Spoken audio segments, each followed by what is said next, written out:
Hello everyone, how are you all doing? I hope all of you are doing great. So as you all know, we are covering new NCERT of Hindi Malhar. तो अभी तक इसके हमने 11 chapter कर लिए हैं। ये चैप्टर नंबर 12 है, हिंद महासागर में छोटा सा हिंदुस्तान। अभी तक आपने प्रीवियस चैप्टर्स नहीं देखे हैं, so I would request you all please go through the links given in the description box. चलिए पार्ट को रीड करते हैं। तो जैसे इंडेक्स में आप देख सकते हैं 11 चैप्टर्स तक हो गया है, 2 चैप्टर बचे हैं, 12th चैप्टर अभी हम स्टार्ट कर रहे हैं। हिंद महासागर में छोटा सा हिंदुस्तान।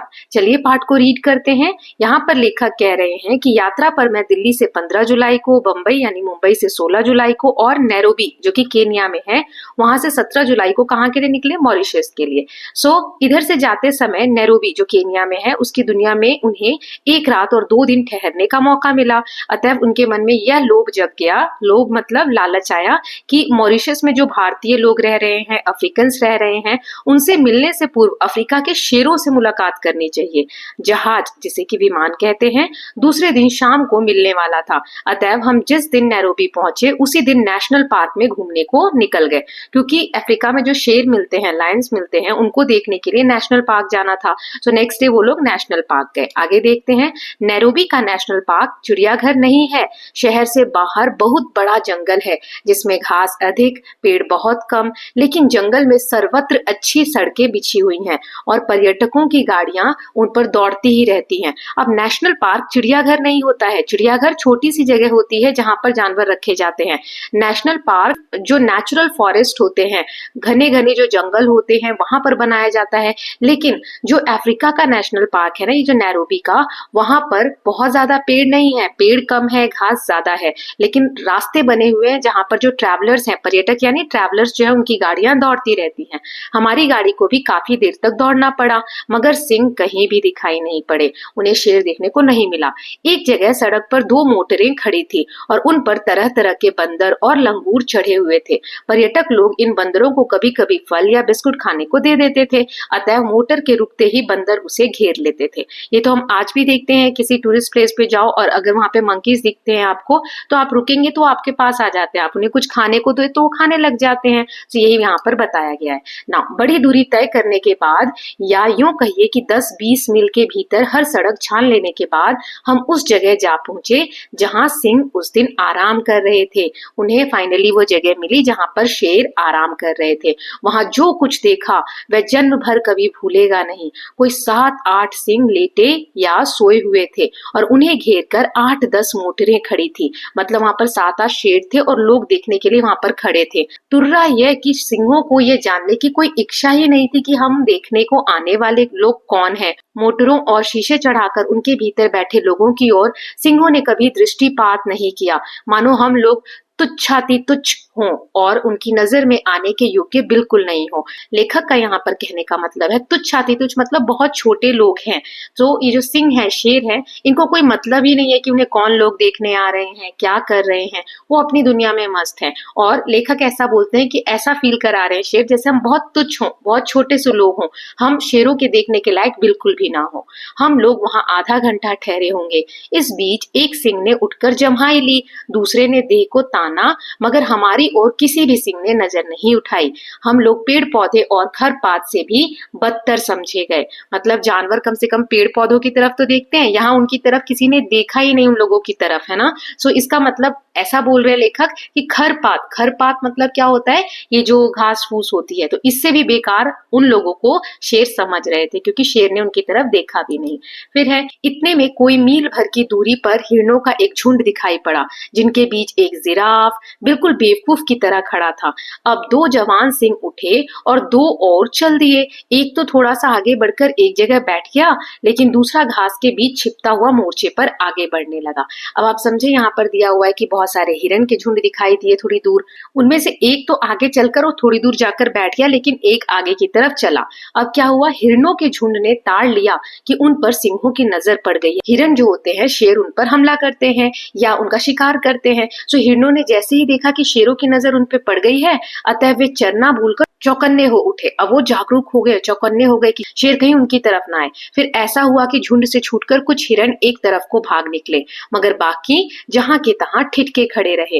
बाकी हिरण ठिठके हुए इसलिए खड़े थे कि सिंह उन्हें देख रहे थे और सहज प्रवृत्ति हिरणों को यह समझा रही थी कि खतरा किसी भी तरफ भागने में हो सकता है। शिकार सिंह सूर्यास्त के बाद किया करते हैं और शिकार वे झुंड का नहीं करते बल्कि उस जानवर का करते हैं जो भागते हुए झुंड से पिछड़ जाता है। अब ये बात समझ में आई कि हिरण भागने को निरापद नहीं समझकर एक गोल में क्यों खड़े थे। इस पूरे पैराग्राफ का मतलब ये है कि जब हिरणों को ऐसा लगा कि शेर उन पर झपटेंगे या उनको पकड़ेंगे तो सारे चौकन्ने हो गए और उसके बाद सभी झुंड बनाकर खड़े हो गए। तो कुछ तो वहां से भाग गए लेकिन जो बचे थे वो एक जगह पर खड़े हो गए। क्यों? क्योंकि उनको ऐसा लगता था कि शेर जो शिकार करने आते हैं ना वो झुंड में नहीं करते, एक जो कोई अलग हट जाता है अपने झुंड से उसका शिकार करते हैं, इसीलिए वे सारे झुंड बनाकर खड़े थे। अब आगे देखते हैं। मुझे ऐसा महसूस हो रहा था कि मेरा रक्तचाप बढ़ रहा है, यानी जो लेखक है उनका ब्लड प्रेशर बढ़ रहा है। अतः मैंने तय कर लिया कि अब घर लौट जाना चाहिए। नैरोबी से मॉरिशस तक अब हम BOAC के जहाज में उड़े। जहाज नैरोबी से 4 बजे शाम को उड़ा और 5 घंटों की निरंतर उड़ान के बाद वह मॉरिशस पहुंचा। सो नैरोबी से मॉरिशस का डिस्टेंस मैं आगे क्वेश्चन आंसर जब कराऊंगी तो मैप में दिखाऊंगी कि कहाँ पर नैरोबी है, कहाँ पे मॉरिशस है। तब वहां रात के लगभग 10 बज रहे थे। रात थी, अंधेरा था, पानी बरस रहा था, मगर तब भी हमारे स्वागत में बहुत लोग खड़े थे। हवाई अड्डे के स्वागत का समा देखकर यह भाव जगे बिना नहीं रहा, हम जहां आए हैं वह छोटे पैमाने पर भारत ही है। मतलब मॉरिशस में जब लेखक पहुंचे तो उनको स्वागत देखकर, वहां का भाव देखकर ऐसा फील हो रहा था कि मानो छोटे पैमाने पर भारत में ही आ गए हूं, कि एक छोटा भारत ही है यहाँ पर। मॉरिशस द्वीप भूमध्य रेखा से कोई 20 डिग्री दक्षिण और देशांतर रेखा से 60 के बिल्कुल पास, किंतु उससे पश्चिम की ओर बसा हुआ है। मॉरिशस जो है आगे मैप में जब हम देखेंगे तो इसका यहाँ पर लैटिट्यूड और लॉन्गिट्यूड दिया हुआ है कि कहाँ पर ये स्थित है। सो यहाँ दिया है मॉरिशस की लंबाई 29 मील और चौड़ाई कोई 30 मील है। वैसे पूरे मॉरिशस द्वीप का रकबा जो एरिया है वो 720 वर्ग मील आंका जाता है। यह द्वीप हिंद महासागर का मोती है, भारत समुद्र का सबसे खूबसूरत सितारा है। ओके, चलिए देख ही लेते हैं इसको पहले, फिर आगे रीड करेंगे। So here you can see, ये इंडिया का सदर्न पार्ट है, यहाँ पर है मॉरिशस, है ना, छोटा सा यहाँ मॉरिशस है और ये केन्या है। केन्या में ही नैरोबी है, तो नैरोबी से यहाँ तक आए हैं मॉरिशस तक। ओके, चलो अब रीड करते हैं आगे। मॉरिशस वह देश है जिसका कोई भी हिस्सा समुद्र से 15 मील से ज्यादा दूर नहीं है। मॉरिशस वह देश है जहाँ की जनसंख्या के 67% लोग भारतीय खानदान के हैं तथा जहाँ 53% लोग हिंदू हैं। यहाँ पर दिया है मॉरिशस जो है बहुत छोटा देश है, 15 मील से ज्यादा दूर उसका डिस्टेंस नहीं है, चारों तरफ से समुद्र ही आ जाता है 15 मील से ज्यादा आप जाएंगे तो।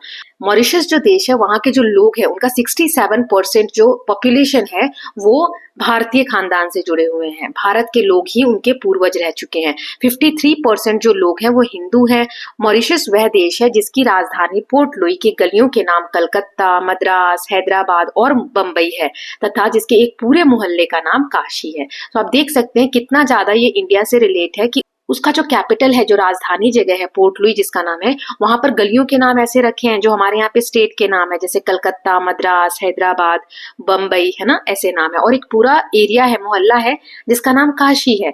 मॉरिशस वह देश है जहाँ बनारस भी है, गोकुल भी है और ब्रह्म स्थान भी है। मॉरिशस वह देश है जहाँ माध्यमिक स्कूलों को कॉलेज कहने का रिवाज है। तो ये मॉरिशस के बारे में कुछ जानकारी दी गई थी। नाउ नेक्स्ट इज, चूंकि मॉरिशस के हिंदुओं में से अधिकांश बिहार और उत्तर प्रदेश के लोग हैं, इसीलिए हिंदी का मॉरिशस में व्यापक प्रचार है।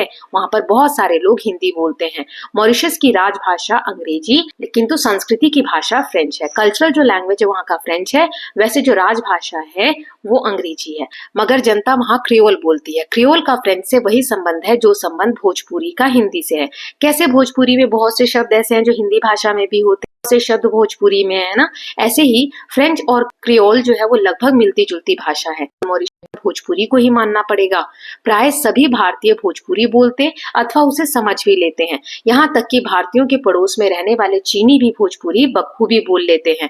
किंतु मॉरिशस की भोजपुरी शाहाबाद या सारन की भोजपुरी नहीं है। उनमें फ्रेंच के इतने संज्ञा पर घुस गए हैं कि आपको बार बार शब्दों के अर्थ पूछने पड़ेंगे। मतलब जो यहाँ के लोग, हमारे इंडिया में जो भोजपुरी बोली जाती है। मॉरिशस की भोजपुरी है तो कुछ वैसे ही, लेकिन उसमें बहुत सारे फ्रेंच के शब्द घुस गए हैं, जिसकी वजह से लैंग्वेज में बहुत ज्यादा डिफरेंस आ गया है।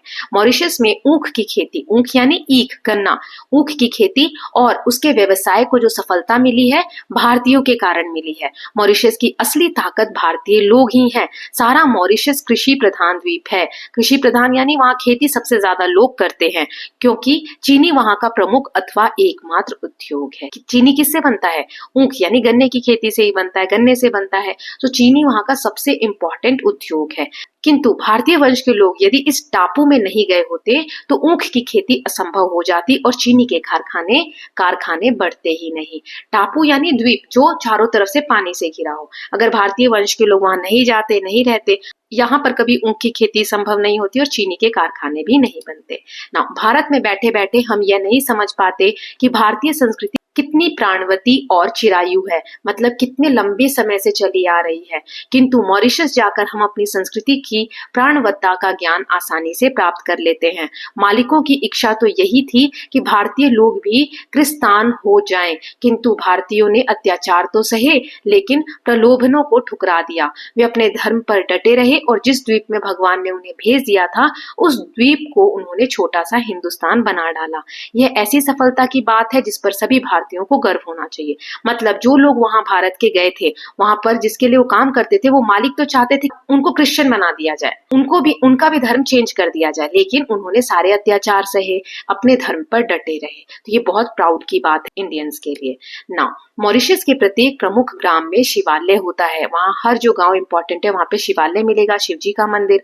मॉरिशस के प्रत्येक प्रमुख ग्राम में हिंदू तुलसीकृत रामायण रामचरितमानस का पाठ करते हैं अथवा ढोलक और झांझ पर उसका गायन करते हैं। मॉरिशस के मंदिर और शिवालयों को मैंने अत्यंत स्वच्छ और सुरमय पाया। कितना अच्छा हो यदि हम भारत में भी अपने मंदिरों और तीर्थ स्थानों को उतना ही स्वच्छ और सुरमय बनाना आरंभ कर दें जितने स्वच्छ वे मॉरिशस में दिखाई देते हैं। हमारे यहाँ पर मंदिरों में बहुत ज्यादा जब श्रद्धालु जाते हैं तो कचरा भी करते हैं, गंदा भी करते हैं, तो वो वहां पर उनको नहीं दिखाई दिया। भारत के पर्व त्योहार मॉरिशस में भी प्रचलित हैं, किंतु वर्ष का सर्वश्रेष्ठ धार्मिक पर्व वहां शिवरात्रि है। मॉरिशस के मध्य में एक झील है जिसका संबंध हिंदुओं ने परियों से बिठा दिया है और उस झील का नाम अब परी तालाब हो गया है।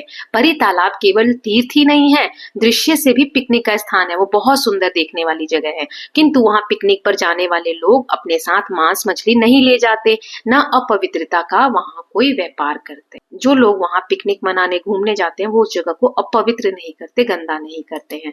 नाउ नेक्स्ट देख लेते हैं। शिवरात्रि के समय मॉरिशस के हिंदू श्वेत वस्त्र धारण करके कंधों पर कांवड़ लिए जुलूस बांधकर परी तालाब पर आते हैं और परी तालाब का जल भरकर अपने अपने गांव के शिवालय को लौट जाते हैं तथा शिव जी को जल चढ़ाकर अपने घरों में प्रवेश करते हैं। जैसे आपने यहाँ भी सावन के समय में देखा होगा, लोग कांवड़ लेकर जाते हैं ना, हरिद्वार जाते हैं या जहाँ जैसे शिव जी का जो मंदिर है बड़ा वहां पर जाते हैं ना। सो वैसे ही वहां पर भी है, परी तालाब में लोग जाते हैं, वहां से जल लेकर जाते हैं, अपने घर जाकर शिव जी को चढ़ाते हैं और फिर घर के अंदर प्रवेश करते हैं। ये सारे कृत्य वे बड़ी ही भक्ति भावना और पवित्रता से करते हैं। सभी वयस्क लोग यानी जो कामकाजी लोग हैं उस दिन उजली धोती, उजली कमीज और उजली गांधी टोपी पहनते हैं। हाँ, बच्चे हाफ पैंट पहन सकते हैं, लेकिन गांधी टोपी उस दिन उन्हें भी पहननी पड़ती है। परी तालाब पर लगने वाला यह मेला मॉरिशस के प्रमुख आकर्षणों में से एक है और उसे देखने को अन्य धर्मों के लोग भी काफी संख्या में आते हैं। ओके, तो ये जो कहानी है या जो भी वृत्तांत है ये रामधारी सिंह दिनकर जी ने लिखा है। अब इनके बारे में परिचय देख लेते हैं। आपने जो रोचक यात्रा वृत्तांत पढ़ा है उसे हिंदी के प्रसिद्ध लेखक रामधारी सिंह दिनकर जी ने लिखा है।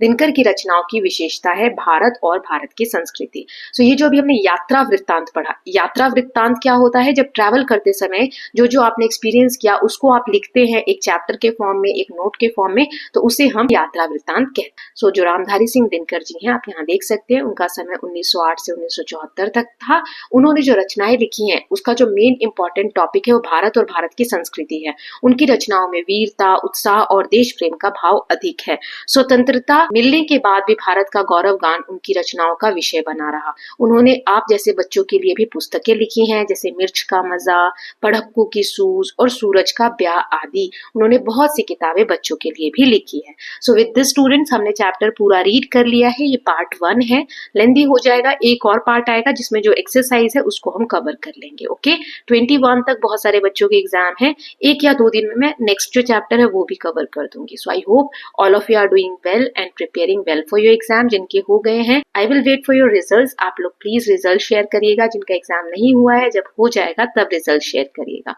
So thank you so much for watching. I hope all of you are loving these videos. If you are doing so, please like and share it, and don't forget to subscribe Kalyan TV channel for more such videos. Thank you so much.